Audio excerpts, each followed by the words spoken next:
Encuéntrate. Hola, ¿qué tal amigos? Bienvenidos a una emisión más de Código Áureo. Mi nombre es Azul Navarrete y nuevamente estamos con Sani Castilla, quien nos hablará de los 12 sacerdotes que conformaron la Atlántida. Seguimos con esta serie de maravillosos programas que hablarán de este tema. Muchas gracias por escucharnos. Gracias, bienvenido nuevamente, Sani. Muchas gracias a los de Código Áureo que me invitan a platicar de este tema siempre interesante, siempre polémico también, de muchas corrientes de diferentes partes, que sí existieron, que no existieron, que sí hubo o no hubo. Bueno, nos quedamos pendientes con los 12 reyes, los 12 santos, 12 sacerdotes, también conocidos como 12 Lokis o 12 Locan. Loki es sacerdote, Locan es sacerdotisa, por eso incluso de ahí viene la palabra sacerdotisa. Para los que son aficionados o fanáticos del tarot, pues de ahí tiene que ver también esa palabra de sacerdotisa. Bueno, platicando de estos 12 sacerdotes, son estos 12 personas que lograron tener heredaron, pero para poder también, aunque sea heredado, tenía que pasar por este proceso iniciático, que era desde el Bajo Egipto, a la altura de donde inicia el río Nilo, subiendo por todo el río Nilo hasta desembocar lo que hoy en día es el mar Mediterráneo, que es donde vendría estando el centro ceremonial, el centro principal de la Atlántida, lo que platicábamos en programas anteriores, donde era este círculo de 3 dimensiones, de 3 ángulos. En la imagen que compartiste está muy bien representada, porque son estos 3 pilares, son estos 3 círculos, y en cada círculo están ejemplificados 12 pilares, y luego en el segundo círculo hay otros 12 pilares, y en el tercer círculo son otros 12 pilares que representan el cuerpo, el alma o la mente y el espíritu de estos 12 sacerdotes, de estas 12 familias. Ok. Aquí la anfitriona nos preguntó que quiénes son esos 12 o cómo los conocía yo en ese entonces. Así yo los conocía, así eran sus nombres. El primero se llamaba Elías. Es el primero, en este caso, él más tenía que ver con... porque anteriormente se empezaba no por Aries, sino por Leo. Okay. Entonces, es como las casas de la como las casas de la astrología, nada más que en lugar, están representadas ahí la astrología desde un inicio, las constelaciones. Entonces el primero no era tomado como Aries, sino el primer paso iniciático era Leo, era la visión del héroe, cuál era el viaje del héroe. De ahí, de hecho, se inspira, por ejemplo, la historia de Hércules, que tenía que pasar por estas 12 pruebas, estas 12 situaciones que tenía que resolver, pero si fracasaba en uno tenía que volver otra vez a empezar. Y de ahí viene pues también tomada, por ejemplo, el anime de los caballeros, el pasar las 12 casas es lo mismo. O sea, es el héroe, Seiya, que tiene que pasar las 12 casas, es la misma representación. Nada más que aquí empezabas con el signo de Leo. Luego de ahí teníamos el ojo de Timaeus, el famoso ojo. Ese está más ejemplificado con la parte de Virgo, que tiene que ver con toda la vegetación, tiene que ver con toda la creación, el trigo. En este caso era, aunque tenía los nombres, el hecho de que tengan nombres masculino o femenino no necesariamente tienen que representar a eso. ¿Por qué? Porque algunas eran sacerdotisas, otros eran sacerdotes. Aquí no había una distinción o de que solamente podrían ser sacerdotes o solamente podrían ser sacerdotisas, sino que había esta mezcla dependiendo del ascenso que lograran tener en ese proceso iniciático. Proceso iniciático que, por ejemplo, dejamos en el ejercicio anterior. Okay. El segundo es Critias, que es la versión, si lo llamamos, de Libra, que era equilibrar, era hacer el balance de las cosas. Era quien llegaba y le decías, yo me dedico a la pesca. El otro compañero se dedicaba a la construcción. Entonces, una construcción de él equivale 5 pescados, por decir. Entonces él era el que ejemplificaba esa parte de la balanza. Siempre estaba equilibrando, siempre estaba dando como lo justo a quien correspondía y lo que correspondía. Luego de ahí teníamos a Jerjes, que viene siendo la representación de Escorpio, que era el sacerdote por excelencia en la cuestión magnética, en la cuestión de rituales, en la cuestión del misticismo, todo lo que representa Escorpio hasta cierto punto, o parte de su esencia. Luego de ahí tenemos a Maya. Este nombre ha de ser muy, muy popular, Maya, y está representado precisamente por Sagitario, la flecha. Y en este caso pues habla de que este sacerdote, esta sí era sacerdotisa, pues era quien evocaba el espíritu, la rebeldía. Él incitaba a ver las cosas de manera diferente. De hecho se le atribuye el nombre de Maya a la civilización maya, de ahí viene la civilización maya. Curiosamente también así se llamaba la madre del Buda histórico, de Sakyamuni, Maya. Entonces, ¿qué relación hay? Bueno, pues lo chistoso es de que India y México comparten el mismo signo, Capricornio. Okay. Comparten el mismo signo, comparten muchas culturas, simbolismos similares. Recordando que cuando fue todo lo que fue la Noa de China y todo esto de la vía de las especies y todo eso, cuando llegaron a Mesoamérica, pasaron por ahí. Entonces, relación, coincidencia. El siguiente es el sexto, que viene siendo es Leo, Virgo, Libra, Escorpio, Sagitario, Capricornio, Aztec. La palabra azteca de ahí viene. Okay. Entonces, por eso es que el centro de México, lo que hoy en día es, el centro de ese entonces, que era Teotihuacán, hoy en día lo que es México, por eso tiene esa referencia azteca, y por eso te digo, el signo Capricornio tiene algo ahí que ver, tiene algo ahí la relación. Pues era guerrero, su cualidad era siempre estar viendo el crecimiento, la evolución de los que estábamos ahí en ese entonces.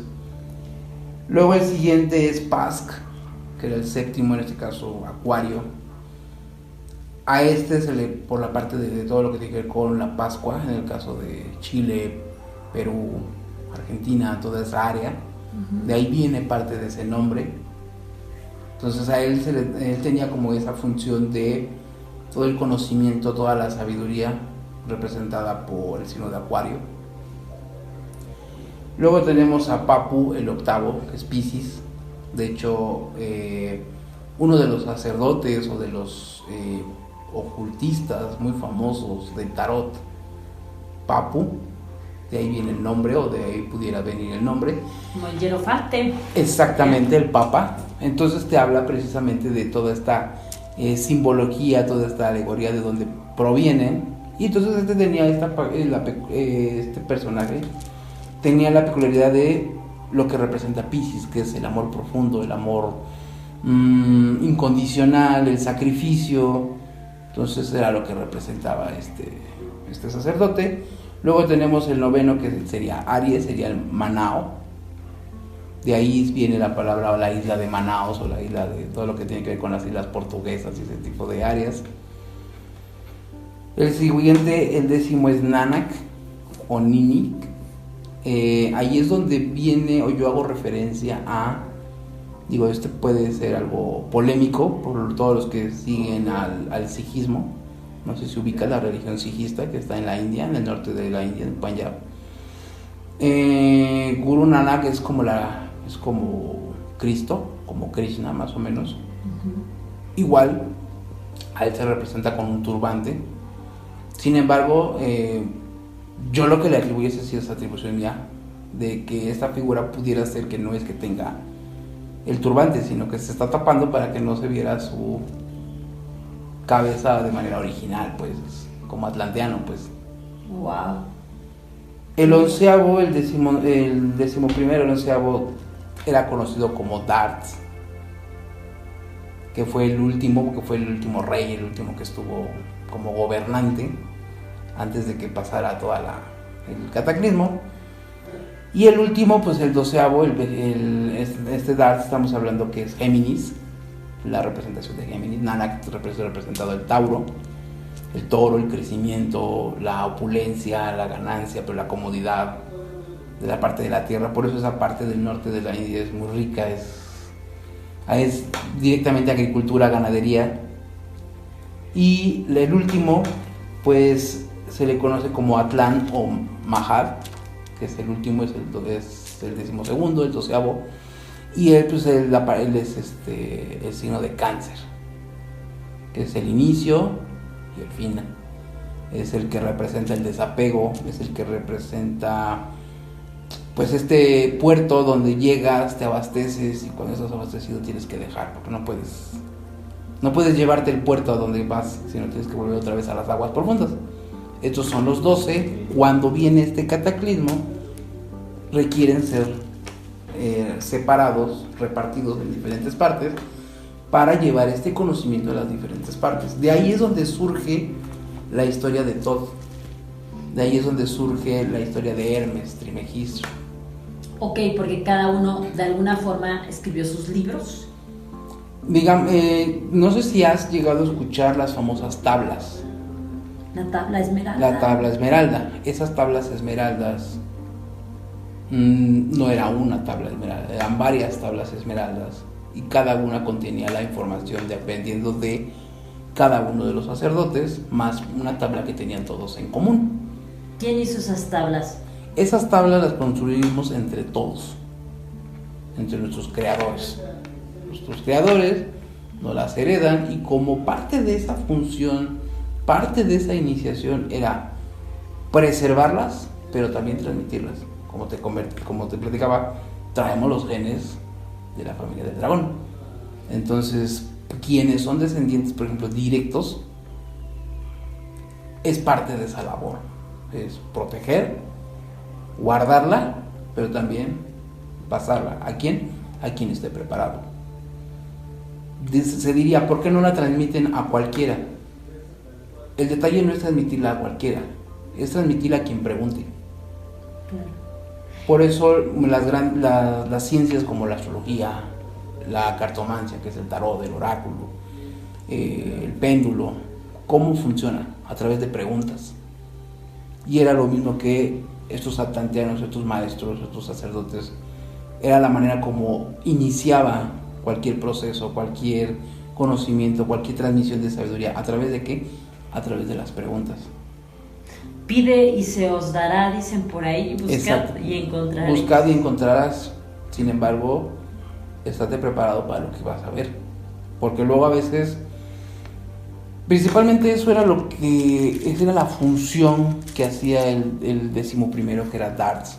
De hecho, aquí yo lo digo igual, y si igual me equivoco. Me parece que es uno de los guías que ahora guía a Matías. Uno de ellos. En algún momento me he llegado a topar en sueños con él, hemos estado platicando. Ya tiene tiempo, no es de ahorita, ya tiene tiempo. Y pues recordamos que tomamos decisiones, algunas positivas, algunas no muy buenas, ¿no? A mí, por ejemplo, en caso personal, mucho tiempo yo me sentía culpable de decisiones que se tomaron en ese entonces. Después de tiempo entendí que era algo que se tenía que hacer, era algo que había que hacer. Asumo la responsabilidad, pero no la culpa. que al final de cuentas era parte de. Entonces, esto que nos heredan, esto que hacían era, todo el tiempo era sí, preservar, como te platicaba, pero también transmitirlo. Por ende, es de que, si te acuerdas, hubo muchas épocas en el siglo XV, por ejemplo en la Edad Media, cuando todo esto del esoterismo, de todo esto del ocultismo, del holístico, pues no era bien visto, no era como herejía, como precisamente porque muchos de ellos, por ejemplo las mujeres, la Inquisición, por ejemplo la Inquisición española, muchos creían que las mujeres provenían de este linaje, y muchos de este linaje provenían de la hermandad del dragón, de la hermandad de la serpiente. ¿Por qué son tan mal mirados los reptilianos? ¿Por qué son mal mirados? Lo que pasa es que los reptilianos, o por lo menos los que se dice, o se asume, o se piensa que controlan, no es que controlen, lo que pasa es que hacen esto a través de como seguimos siendo instintivos, seguimos reaccionando, no somos capaces de lo que platicábamos, de asumir la responsabilidad de lo que decidimos nosotros. Pues necesitas tener un orden, necesitas tener un sistema, necesitas tener algo estructurado para que funcione, porque incluso la misma Atlántida, que era una utopía, tenía su sistema, tenía su estructura, tenía su orden. El mismo universo, aunque tiene su desorden, tiene un orden, tiene una estructura. La naturaleza, aunque tiene su desorden, tiene su estructura. Es lo mismo. Aquí el detalle es que está mal visto porque ¿qué no quieren que no quieren que digamos? ¿Qué no quieren que sepamos? ¿Qué no quieren que descubramos? ¿Qué quieren que descubramos? Porque al mismo tiempo el negar también es una manera de acercar a las personas o de provocar a que pregunten. Aparte que siempre aunque tengamos la certeza de las cosas, aunque yo te esté diciendo esto, siempre te van a surgir dudas, siempre te van a surgir preguntas. Entonces esas preguntas son las que van a permitir que sigas evolucionando. Por eso es que la humanidad ha evolucionado hasta donde está, gracias a esas preguntas. Tal vez hoy en día ya no es normal o ya no es tan común ir a que te lean las cartas o a que te lean las runas. Hoy en día ya ni siquiera llegas al teléfono, te metes a Google y preguntas ¿qué significa esto? Y Google te da toda una respuesta a base de preguntas, ¿no? El detalle es que no hemos hecho o no todos han hecho las preguntas adecuadas. Al final seguimos en esta mecánica de el oráculo, ¿no? Al final. Exactamente. La otra vez estaba yo leyendo una historia, no me acuerdo de cómo se llama el maestro, pero es un maestro que agarra y platica que ya me acordé, ellos construyeron una computadora, una supercomputadora, es como una fábula, es una historia. Construyen esta supercomputadora que lo sabe todo y le preguntan ¿cuándo será el fin de todo? Y la supercomputadora le contesta aún no hay datos específicos. Pasa el tiempo, evolucionan, ya logramos hacer viajes interestelares, ya viajes a la velocidad de la luz, podemos ir a otras galaxias. Crean otra supercomputadora todavía con mucha mayor capacidad y le preguntan ¿cuándo será el fin de todo? Y la computadora le contesta aún sin datos específicos. Después de milenios tras milenios tras milenios, sigue evolucionando, ya ni siquiera hay cuerpo, ya somos sustancia etérea, ya todos somos alma, ya ni siquiera hay viajes intergalácticos, sino ya viajes entre galaxias. Se vuelve a crear otra computadora y a la computadora le vuelven a preguntar ¿cuándo se va a acabar todo? O la existencia.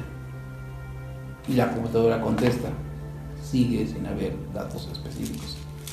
Ya se acabó todo, ya está todo integrado otra vez, ya está otra vez el ser integrado. Este ser integrado vuelve a construir una supercomputadora al nivel de ese y le vuelve a preguntar cuándo se va a acabar la existencia. Y la computadora le sigue contestando, aún no hay datos específicos. Siempre va a haber preguntas. Y la pregunta es lo que nos hace evolucionar. Claro. Ya sea por necesidad o por voluntad. Y eso es algo que nos heredan toda esta civilización, pues. Por eso creció. Porque preguntaban. Lo que platicábamos en el programa anterior, la forma de enseñar, la forma de realizar las cosas no era por una regla, no era porque así están los lineamientos, así fue como se construyó, no era por dogma, sino lo que estaba estructurado era de acuerdo a guías. Estos 12 sacerdotes, estos 12 reyes, no era que fueran 12 gobernantes, era que eran 12 guías. Y estos guías pues contestaban preguntas específicas de acuerdo a lo que les correspondía. ¿Tenían como templos, por así decirlo? De ahí que los templos son estos pilares que, por ejemplo, la imagen que pusiste es muy didáctica y muy para utilizarse para los que nos están escuchando y pueden ver la imagen, pues tomarla. Esos templos pues era precisamente la manera en cómo representabas al cuerpo, porque ellos en ese entonces en la Atlántida el llamar templo era tu casa. Y si tu casa era el templo, eras tú, entonces, ¿dónde está nuestro templo? Cuando voy a ir al templo a meditar o voy a ir al templo a rezar, ¿a qué templo te estás refiriendo? Por eso es una introspección. Exactamente. Y esas de las cuales seguimos nosotros preguntando, ¿por qué seguimos buscando afuera?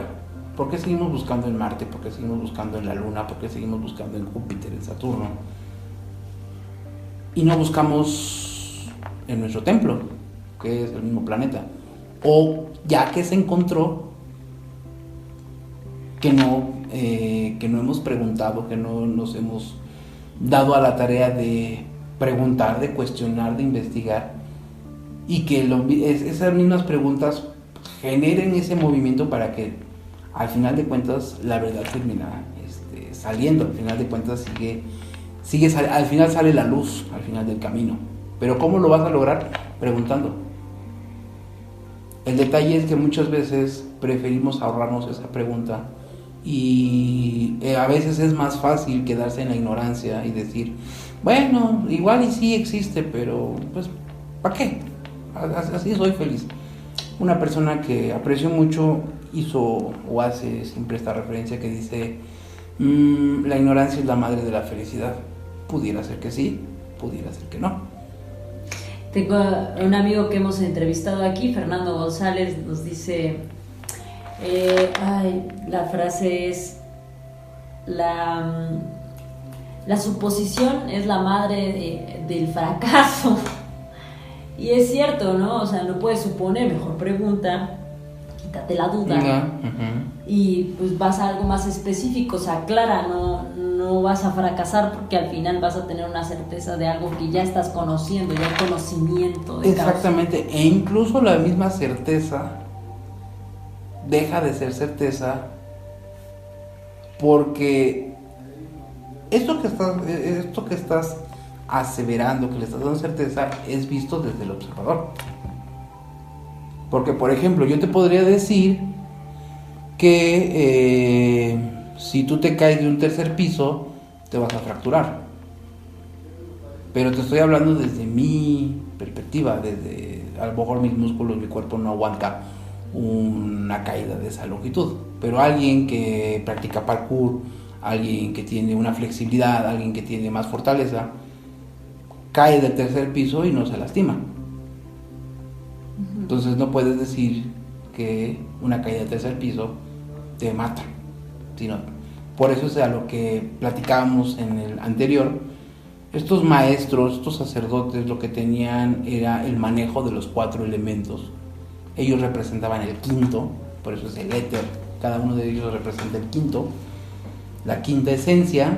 Por eso en la carta del tarot está el sacerdote, el hierofante, que es quien ya maneja los 4 elementos, pero también maneja los 4 conceptos. ¿Cuáles son estos 4 conceptos de estos sacerdotes? Es la tierra es la experimentación. ¿Qué te dice? Experimenta. ¿Cuántas veces? Las que necesites, las veces que requieras, las veces que tú necesites para poder tener la claridad de las cosas. El segundo es el agua que representa la expresión, las emociones, la expresión de las emociones, la expresión del resultado de lo que experimentaste. ¿De dónde crees que viene el arte? ¿De dónde crees que vienen las 7 artes? De estas personas, de estas enseñanzas, pero ¿de dónde vienen? Sí. Vienen fuera de este planeta. Son las 7 Pléyades, las 7 estrellas de las Pléyades. Las 7 estrellas, las 7 hermanas pleiadianas, las 7 musas, es la representación de las 7 artes. Okay. Entonces es la manera en cómo se expresa la sabiduría del cielo en la tierra a través del arte. Por eso es que muchos en esa época o en la época antigua es que el artista necesita encontrar a su musa. Pero realmente era una alegoría, era voltear, ver al cielo, ver las 7 Pléyades, y entonces venía la iluminación, venía el arte. Por eso es muy importante no dejar de contactarnos con este ser interior y el contacto con la naturaleza, ¿no? Justo ahorita estamos generando un proyecto ahí comercial que justo tiene que ver con esto, ¿no? O sea, no dejar de ver lo primigenio, ¿no? Lo que siempre ha estado ahí, que es la tierra, el cielo. Uh-huh. Y por eso es que vamos a hacer una guía mística, por así decirlo, para explotar tu potencial creativo, porque al final es que ya está. O sea, no lo tienes que buscar ni siquiera, ahí está, solamente despiértalo tantito, ¿no? O sea, deja que te guíes, por eso mismo que tú ya tienes, nadie te va a guiar, más que tu ser interior, ¿no? Y como dices tú, ¿para qué buscas afuera lo que ya tienes adentro? Exactamente. Entonces esta expresión necesitas hacerla. Experimentaste algo, obtuviste algo, exprésalo, porque luego a veces de hecho ahorita, por ejemplo, en estos meses se ha tocado el tema de callar o hablar, ¿no? Todo este mes de junio, básicamente el tema es el verbo, o sea, la palabra.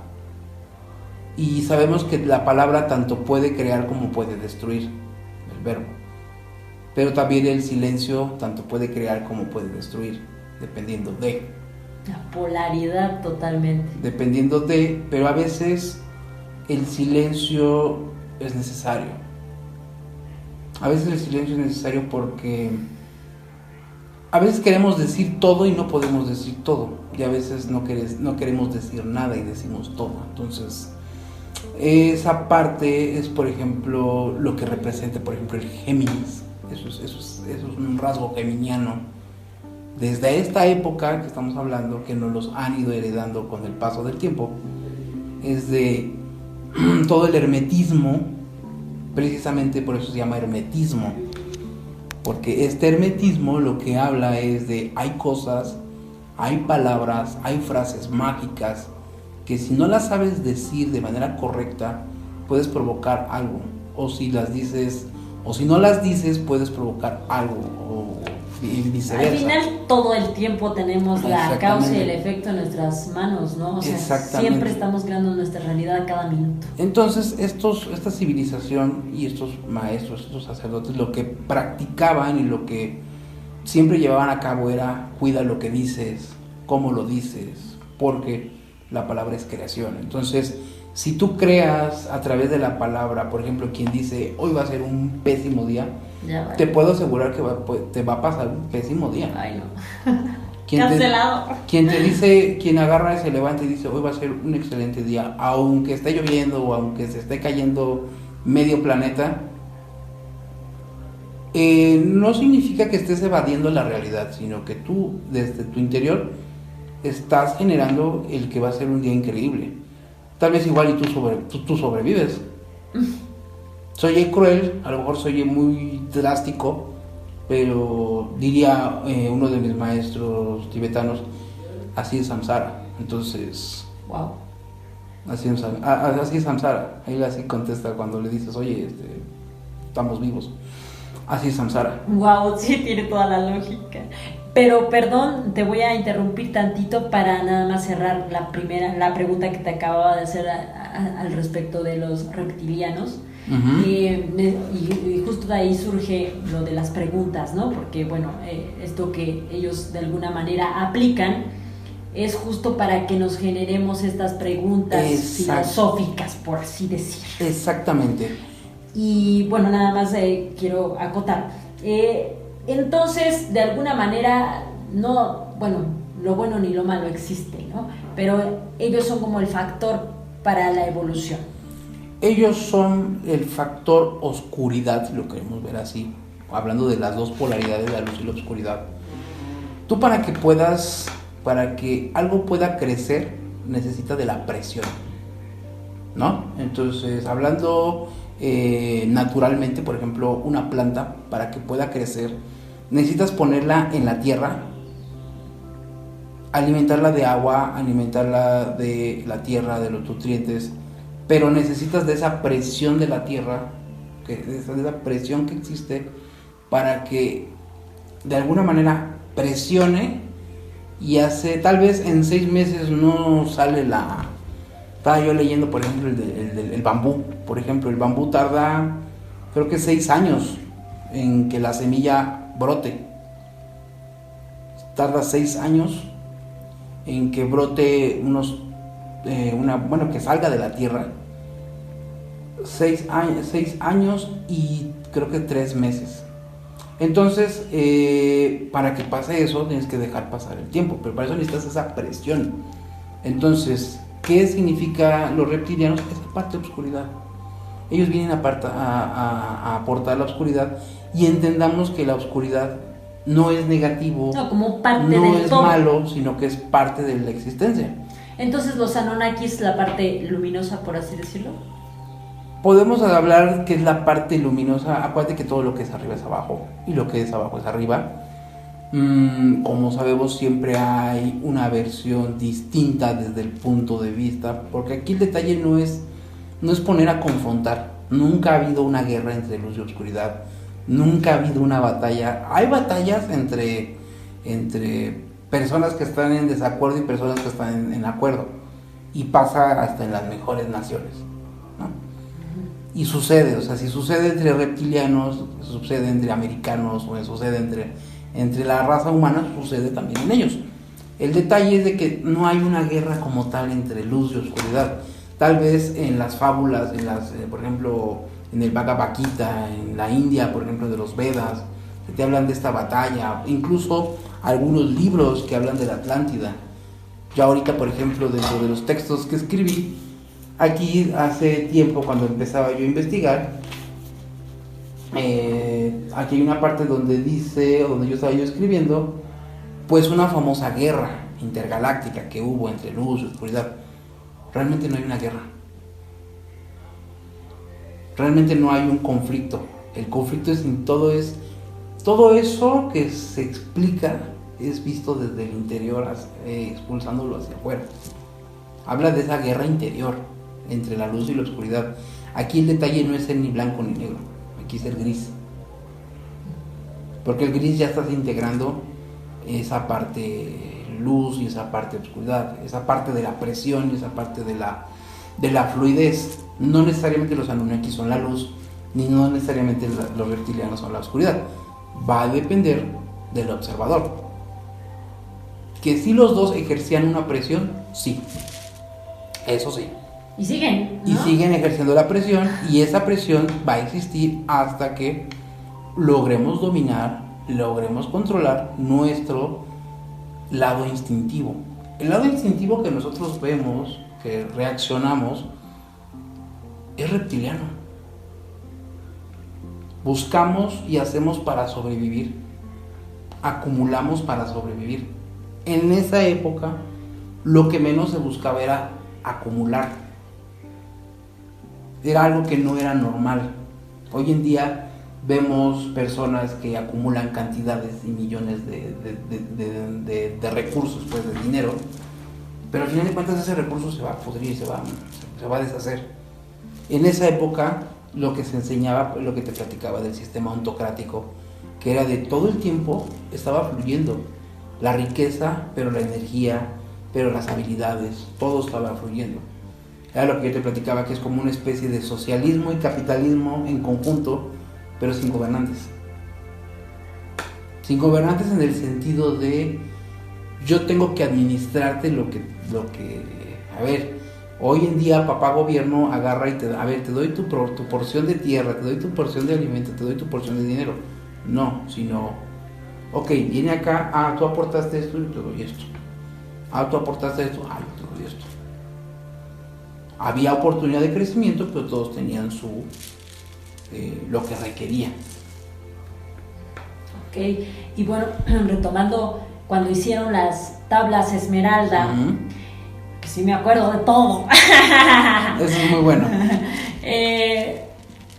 ¿Qué contenían estas tablas Esmeralda de acuerdo a lo que les tocaba a cada casa, por así decirlo, o a cada...? Estas tablas Esmeraldas, primero que nada, traía la base, que era la información, todo este camino, toda esta información, lo que hoy llamamos el hermetismo, son las 7 reglas o las 7 bases más bien del hermetismo, que es la polaridad, el ritmo, la vibración, frecuencia, mentalismo, todo lo que conocemos como hermetismo estaban ahí basados, y todo eso de ahí se distribuían las diferentes corrientes o las diferentes versiones, evidentemente interpretadas de acuerdo a cada cultura, de acuerdo a cada lugar, de acuerdo a cada persona. Sin embargo, algo que tenían esas tablas es que tenían eso en común.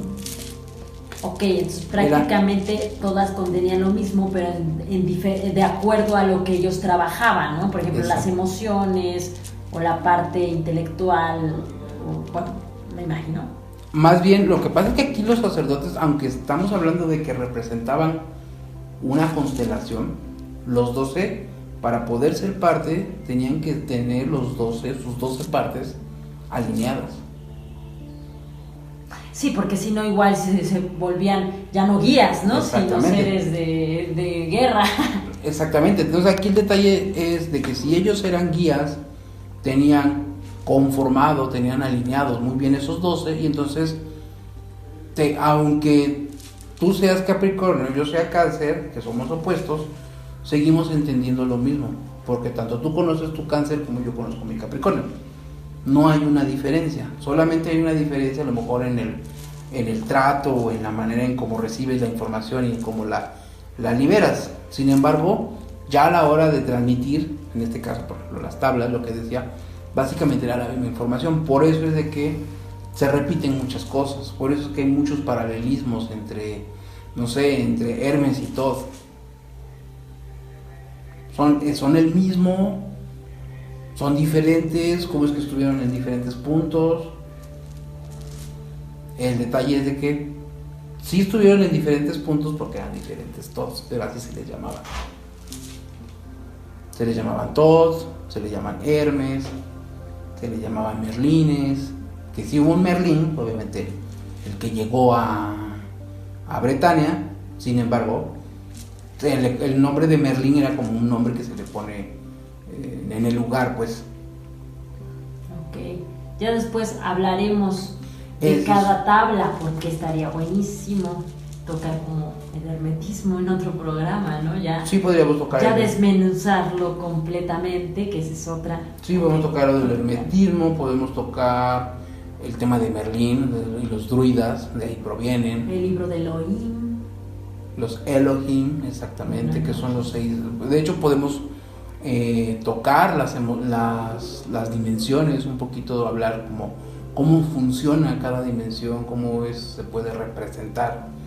Desde la dimensión 0, que es un punto, la dimensión 1, que es la dimensión 0 es la nada, la dimensión 1 es un punto, la dimensión 2 es una línea, la 3 es un cuadrado.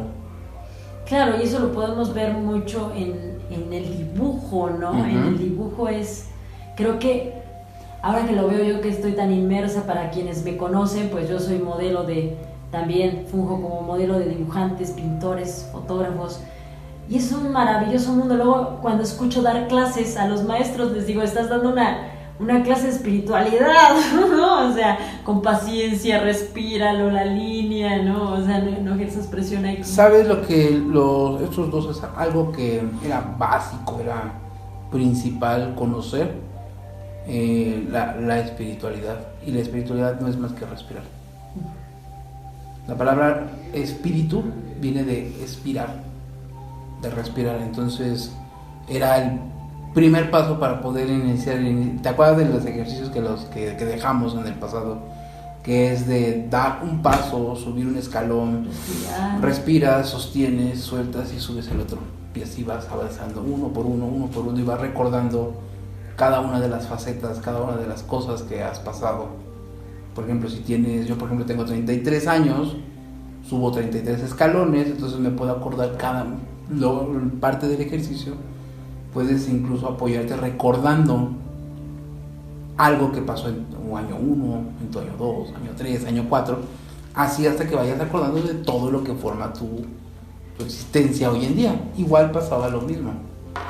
Entonces, lo de las tablas que me decías, la información era la misma, solamente estaba de acuerdo al lugar, de acuerdo a la civilización, a donde correspondía. Por eso que te digo que hay mucho paralelismo entre unas culturas y otras. ¿Se sintetizó después en una? Más bien algunas se fueron transgiversando y otras se fueron generando ese sincretismo. ¿Por qué? Porque, por ejemplo, no es lo mismo, aunque sí es lo mismo, por ejemplo, Egipto, está el libro de los muertos egipcios, el tibetano, pero también está el libro de los muertos tibetanos, y tienes, por ejemplo, aquí en Mesoamérica los aztecas, pues también tienes el libro de los muertos, hasta aquí la parte de los muertos, el Mictlán y todo eso. Entonces, ¿por qué 3 culturas totalmente diferentes que están en polos totalmente diferentes tienen cosas similares? O por qué, por ejemplo, en Medio Oriente es muy famoso los Lajin o los Jin, que son estos genios de color azul, que son muchas veces referenciados como demonios o como espíritus. Y en el Tíbet tienes los Jidam, estas versiones, estos bodhisattvas de meditación, que son demonios, que son espíritus, que son igual de color negro, de color azul. ¿Por qué Shiva, Krishna y todo ese linaje era de color azul? ¿Por qué Osiris, Isis, Set eran de color azul? ¿Por qué Quetzalcóatl era de color azul? La serpiente emplumada. Entonces, todo eso, al final de cuentas, terminó repartiéndose. ¿Para qué? Para que no se murieran. O sea, la civilización atlantana, la visión, lo que ellos construyeron y crearon, está repartido en las 12 familias. Las esferas del dragón. Las 12 regiones. Vamos a encontrar las esferas del las dragón. Las 12 armaduras o las 12 familias, exactamente. Y en muchas, en la misma Biblia vienen representadas las 12 familias. ¿Hay alguna, o sea, míticamente existen, se supone, ¿no? Esas tablas hechas en piedra, ¿no? Algunos dicen que existen, otros dicen que las han ido destruyendo. Por eso los conflictos que hay constantemente en Siria, en Irak, en Irán, todas estas guerras que han comenzado, muchas de esas se presume que es la manera en cómo tapan o la manera en cómo ocultan estos portales o esta información que está ahí. Hay algunas que son reveladas, otras no. Igual, algo que de atribución que yo le doy es de incluso las mismas tablas de los 10 mandamientos, igual y son tablas esmeralda, y eran tablas que venían ahí pero solamente encontraron esas dos y las otras no las quisieron sacar o nada más tomaron lo que más les convenía, no sé. Mejor dicho, ¿no? Hay muchos libros apócrifos de la Biblia que... Sí, por ejemplo está el libro de Enoch. El libro de Enoch es un libro apócrifo, es un libro que está fuera de... Sin embargo, es un libro que cuenta mucho de esta historia, cuenta mucho. Y era de parte de la Biblia, ¿no? Era parte de la Biblia, pero no está dentro de, no es considerado. Sin embargo, ahí tocan mucho de lo que estamos platicando, cuentan mucho de lo que estamos mencionando. También hay, bueno, pero ese sí no sé cómo se llame, pero que cuenta la historia de Magdalena, ¿no? Uh-huh. La verdadera historia de ella, la verdadera historia. Muy bien. ¿Qué más nos puedes comentar? ¿Qué más? ¿Qué preguntas te surgen? Pues ya ahorita, dudas? hasta ahorita, sobre las 12 casas, por así decirlo, las 12... con respecto a, por ejemplo, el árbol de la vida, ¿cómo está de alguna manera distribuido? El árbol de la vida, ok. Con respecto a las casas que manejan estos sacerdotes. El árbol de la vida pues representaba también igual, volvemos a lo mismo, el camino iniciático, el camino que debes de llevar para poder ascender, para poder tener este conocimiento. Igual es un camino de preguntas, es un camino de llevar, combinado el árbol de la vida con otras herramientas como el tarot, igual también hay tema de donde platicar ahí. Entonces estas céfiras, estas esferas, pues te habla también de las dimensiones. Te habla de las dimensiones, te habla de que todo converge en el mismo tiempo y espacio. O sea, no está separado el pasado del futuro y del presente, como tampoco está separada la primera dimensión de la novena dimensión. Todas están convergiendo, todas están aquí. Para aquellos que agarran y llegan a comentar, es que yo ya estoy vibrando en quinta. Si no solucionas tu vibración en tercera, creo que no estás vibrando en quinta. Yo creo que, o sea, ¿crees que alguien aquí en este plano esté en quinta? O sea, ya no, ¿en quinta hay cuerpo? En quinta, para empezar, estamos hablando de que ya no hay espacio. Ya no hay espacio. Alguien que esté vibrando en quinta. Sí pudieran ser por ejemplo, personas cercanas que conozco, los maestros tibetanos, los lamas, el gurú Garchen Rinpoche. Sería una de las personas que te puede decir, las veces que he estado en presencia, no física, pero a través del online. Pues el señor vibra en quinta porque, o sea, desde que está meditando hasta está besando a una abeja. O sea, el señor agarra a una abeja, se pone en su dedo y la está besando. Digo, ¿quién besa a una abeja y no es picado? O sea, te habla de esa energía con la cual está. Y seguramente debe haber personas, debe haber maestros precisamente que están ascendidos, que ya están. Sin embargo, ellos mismos dicen, no dicen que estén vibrando en quinta.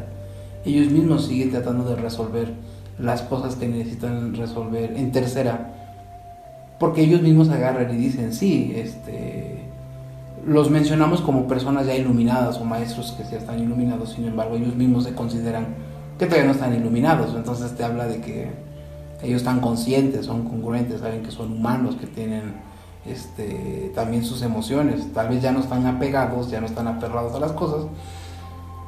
Sin embargo, son conscientes. Entonces, volvemos a lo mismo. El decir que ya estás vibrando en quinta y no has solucionado cuestiones de tercera, veo muy difícil que estés vibrando en quinta. Puedes alcanzar esa vibración, o esa es la idea, esa es la utopía de vibrar en quinta, pero mientras tú estés con un cuerpo en tercera, tienes que vivir en tercera, resolver las cosas en tercera. Bueno, también regresando un poco al origen de cómo fueron seleccionados estos sacerdotes, más bien explícanos cómo dijeron, bueno, vamos a hacer 12, ¿no? O sea, van a ser 12 sacerdotes. Van a ser 12 sacerdotes por lo que te comentábamos en el anterior y en el primero que estuvimos.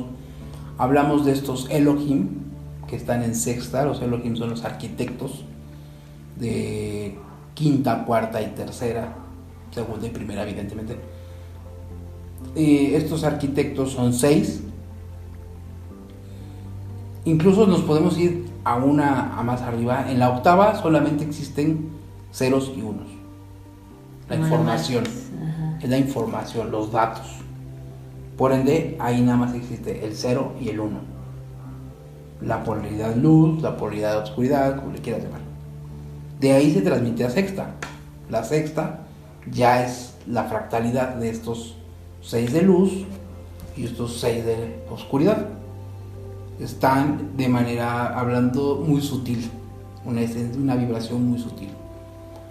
Aquí en tercera dimensión ya estamos hablando de una vibración más burda, más física, más de tacto. Entonces, así es como se estableció que fueran también 12. Básicamente son estos 12 Elohim o estos 6 Elohim fractalizados y luego materializados en tercera dimensión. Así es como surgieron las primeras 12 familias. Por eso es que se dice que son los hijos del cielo, de Anu, hablando de la mitología sumeria, pero estamos hablando de que el cielo es el cielo, el espacio, las dimensiones. Okay. Bueno, entonces no hay como tal una iniciación para cada uno. Esa iniciación es, digamos, cuando surgen, evidentemente cuando sus cuerpos físicos llegan a desaparecer. Los que siguen, o los que se van a convertir, los que van a apoyar, tienen que pasar por ese proceso iniciático. O sea, es como de lo sutil a lo físico. A lo burdo. Uh-huh. Y ya cuando, claro, ya estoy procesando. Entonces ya es como nosotros, ¿no? Nuestro cuerpo en algún momento estuvimos en el todo, ¿no? Me imagino que con otro estado, ¿no? Etérico.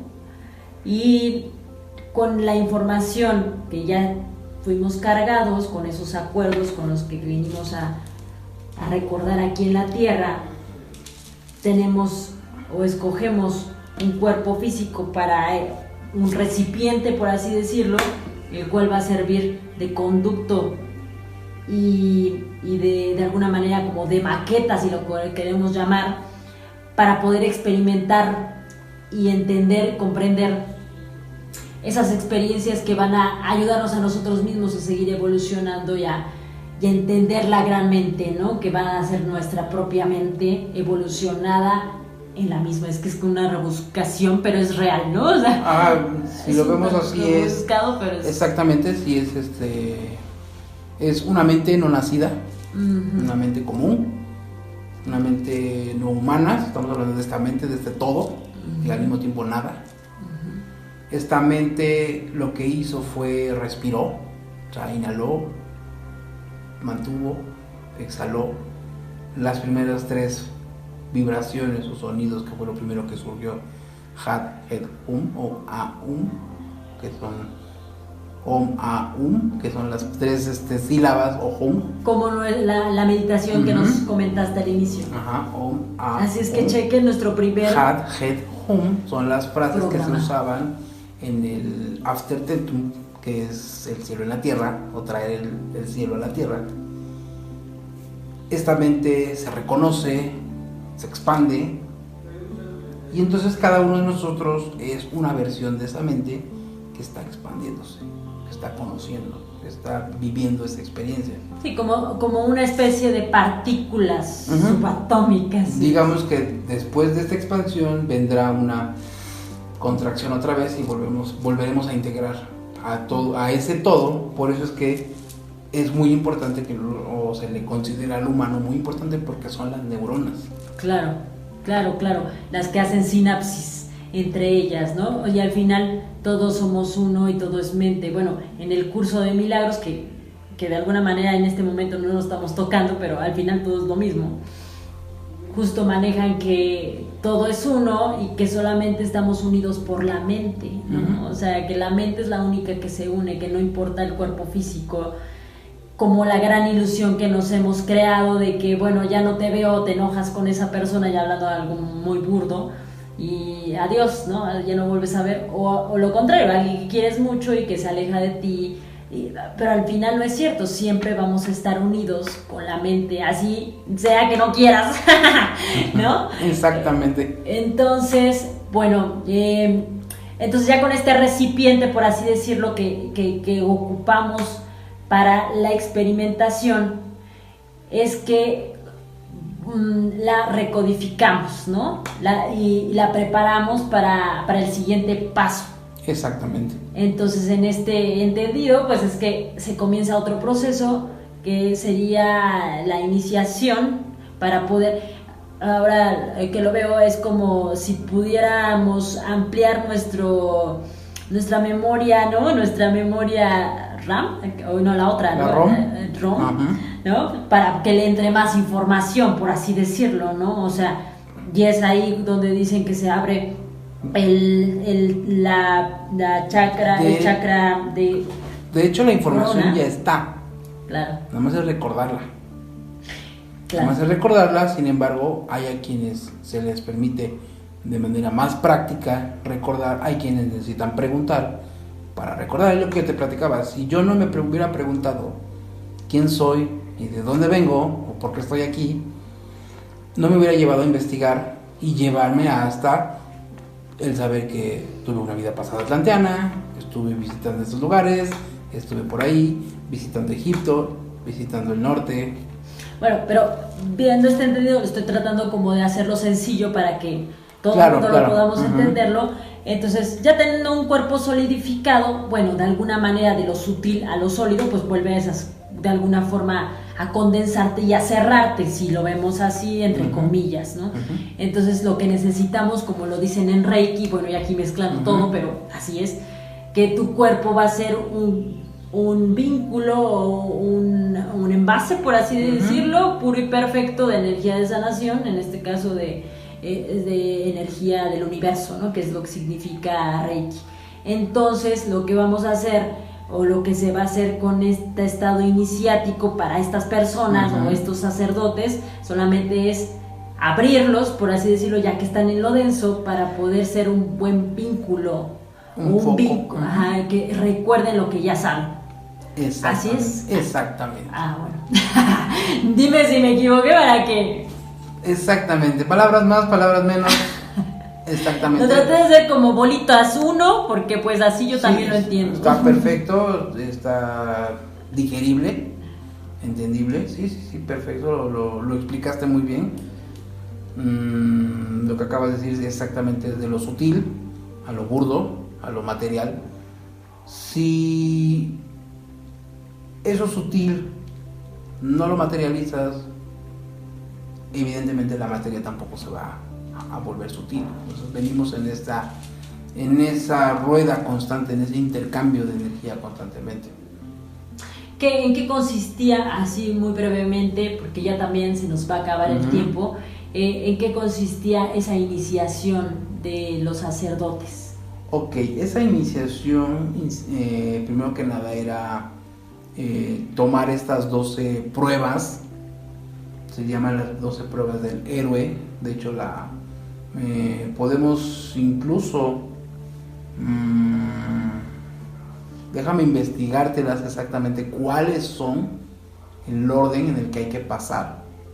Sin embargo, son 12 pruebas a las que hay que ir moviéndose. De hecho, en Egipto están los 12 templos, que son las 12 pruebas, las 12 lugares que tenías que visitar físicamente como iniciado para poder llegar a ser Loki o ser Loca. Entonces, de hecho, es lo que está haciendo Matías de Estefan. Matías ya lo hizo.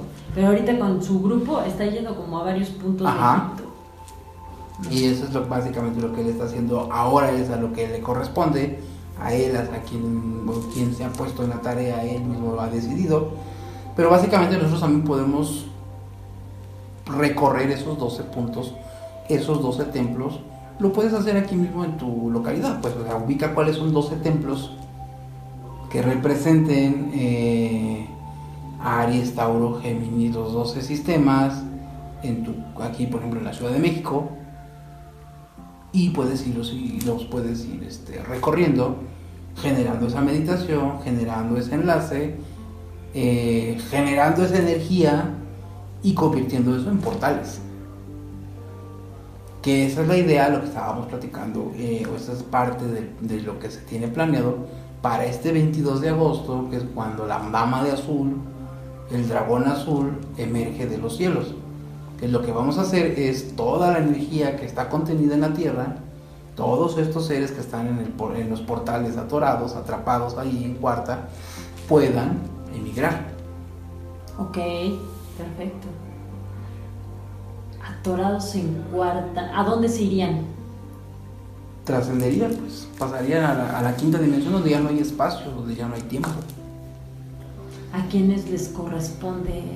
O sea, ¿quiénes están atorados? Todos nosotros. Toda la historia, todos los que, desde atlanteanos, todos los que han trascendido o han muerto o que han fallecido, sus espíritus, sus almas siguen ahí, siguen alojados aquí en la Tierra.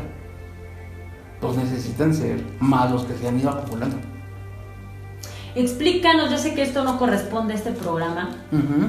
Perdón, y ya nos tenemos que despedir, pero no puedo dejar de preguntarte en qué consistió este eclipse que acabábamos de pasar, de la luna de sangre. Bueno, la luna de sangre además coincide con muchas otras tradiciones, porque por ejemplo en el budismo se considera que es cuando Siddhartha Gautama muere. Siddhartha Gautama muere y al morir, pues evidentemente nace como Buda. Ya nace como Buda, entonces se le conoce como día de Vasak o Vaisakhi en algunos lugares. Y básicamente lo que sucede es de que mucha de la energía que estaba contenida se liberó, entendiendo que Sagitario es el signo de, por excelencia, la rebeldía, es el espíritu del fuego, es la expansión, es la aventura, y estando en la luna pues se expanden las emociones, se liberan, entonces liberas toda esa energía. Entonces es un día que también, como te digo, en el budismo, sea la corriente que sea, se hace esta celebración porque Sakyamuni, Siddhartha Gautama, muere como humano, pero nace como Buda. Y ahí es donde él empieza a transmitir todas estas enseñanzas. Por eso es que ese día coinciden muchas cosas. Es como la muerte de un sistema para que comience otro. La muerte de algo material para que comience algo más sutil. O también el nuevo comienzo o una nueva oportunidad también, ¿no? Una nueva oportunidad. Exactamente. Bueno, pues muchas gracias, Ani. Ha sido muy nutritivo nuevamente este programa, muy extenso. Obviamente te vamos a exprimir con cada tema que toquemos. Pues vuélvenos a dejar tus redes, por favor. Claro que sí, Facebook, como les recordamos, está como Tarot Meyan o Meyan. Instagram, @tarotmeyan. Correo electrónico tarot@gmail.com. Ahí pueden escribirnos de manera directa, preguntas, sugerencias. Y está el canal de YouTube, igual, Tarot Meyan. Lo van a encontrar con una lunita, la mitad negra, la mitad blanca, representa luz y oscuridad.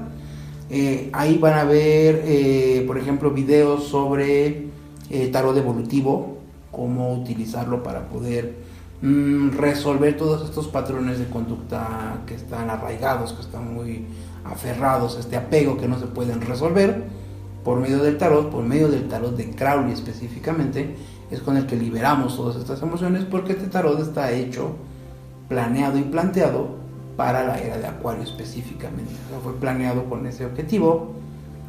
Muchos o la gran mayoría a este ocultista lo ponen como un mago negro, sin embargo fue un mago que se salió de los cánones para experimentar y para poder evolucionar. Yo lo considero un maestro,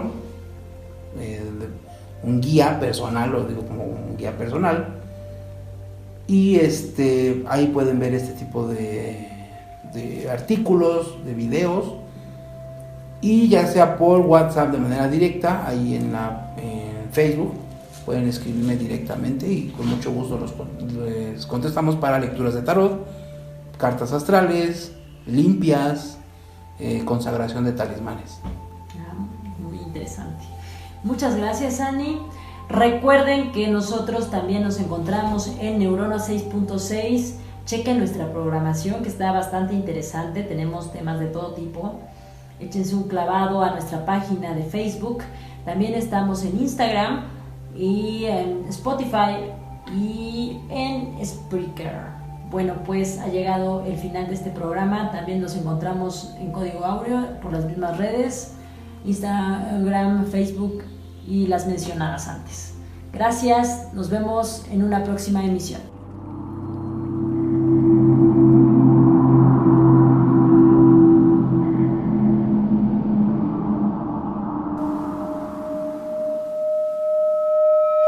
Código Áureo. Encuéntrate